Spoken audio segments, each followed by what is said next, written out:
So, there's a brand new fund on the block, and it's all about one thing, innovation.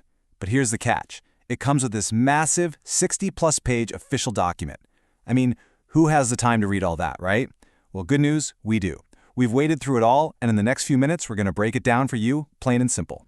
All right, let's get right into it. We've done the heavy lifting for you. We've tackled the fine print, the endless tables, all that legal speak. Our goal here is to answer the big questions. What is this new Mahindra Manulife Innovation Opportunities Fund? How does it actually work? What's it going to cost you? And of course, what are the risks? We've pulled out all the key info straight from that document to make this super easy to digest. Okay, so first things first. Let's start with the absolute basics. What kind of fund are we even talking about here? So, the official document lays out the key highlights right at the top. It's an open-ended equity scheme, which is just a fancy way of saying it's flexible. You can put money in or take it out pretty much whenever you want.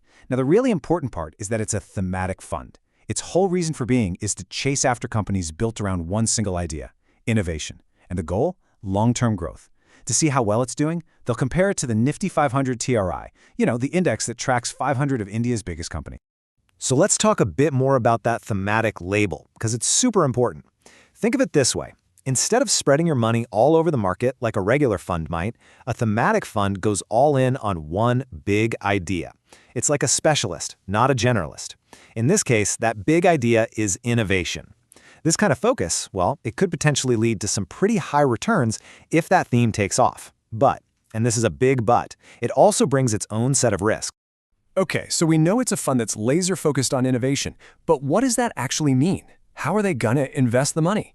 Let's take a look under the hood and see where your cash would actually be going. Well, the asset allocation pattern tells a very clear story. This fund is all about stocks, or equities. We're talking a minimum of 80%, all the way up to 100%. Now, sure, they give themselves a little wiggle room for things like debt, or even REITs and InvITs, real estate and infrastructure trusts. But don't get it twisted, this is an equity-heavy fund through and through. But what does innovative even mean to these fund managers? It's not just about chasing the latest shiny object or some flashy new tech. They're actually looking for a very specific recipe. They want companies with a huge potential for growth, sure, but they also need a strong business moat, something that protects them from competitors.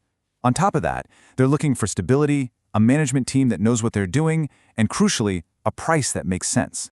All right, we get the strategy. Now let's get down to brass tacks, the practical stuff, the details every single investor needs to be aware of. So if this sounds interesting to you, you've got to pay attention to the timeline. This is for the new fund offer, or NFO. It kicks off on January 9th, 2026, and that window closes on January 23rd. That's your chance to get in right at the very beginning at the initial launch price. And here's some good news. You don't have to be a millionaire to get in on this. The minimum investment, just 1,000 rupees. That makes it super accessible for pretty much anyone who wants to get a piece of the action. Okay, this next part is really, really important because it directly hits your bottom line. You've got two options, a regular plan or a direct plan. The easiest way to think about it is that the regular plan involves a middleman, a distributor or an advisor, and their commission gets baked into the fees you pay. The direct plan, on the other hand, lets you go straight to the source, cutting out that middleman. No commission means lower fees, and lower fees can mean higher returns for you over time. Okay, let's shift gears to something that's absolutely crucial for any investment decision. And to its credit, the official document is pretty upfront about the potential downsides. So let's talk about the risks. First up, you'll see this quote. And yeah, it's pretty much standard legal text in any fund document, but it's essential. It's the big reminder that there are absolutely no guarantees. Just because a fund aims to do something doesn't mean it will. Past performance is never a promise of future results. Now, let's dig into the risks that are specific to this fund. And here's the thing. The fund's biggest strength, its laser focus on innovation, is also its biggest weakness. It's a double-edged sword, right? If the whole innovation theme goes through a slump, this fund is going to feel that pain more than a diversified one. And what if some of these big innovations just fizzle out? Or what if by focusing so much on this one area, the fund completely misses a massive opportunity happening in a totally different sector? That's concentration risk for you. And of course, on top of those specific risks, you've got the usual suspects, the general risks that come with pretty much any investment. There's market risk. The entire stock market could take a nosedive, and it would drag this fund down with it.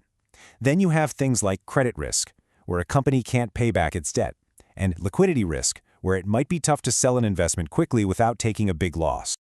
All right, we've talked strategy, we've talked risk. Let's wrap this up with the last, but definitely not least, piece of the puzzle. What's this actually going to cost you? So every mutual fund has running costs, and they're bundled into something called the total expense ratio, or TER. For the regular plan, the document says the maximum it can be is 2.25% per year. That fee covers everything, fund management, admin, the whole shebang. And like we said before, if you go with the direct plan, that fee is going to be lower. Something else to keep an eye on is the exit load. Basically, if you pull your money out, either redeem it or switch to another fund, within the first 3 months, you'll get hit with a small 0.5% fee.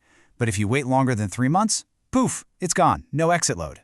In this slide right here, this is exactly why we've been talking so much about fees.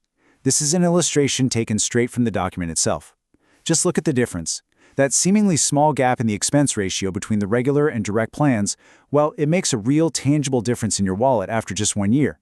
Now imagine that difference compounding over 5, 10, or 20 years. It becomes absolutely massive.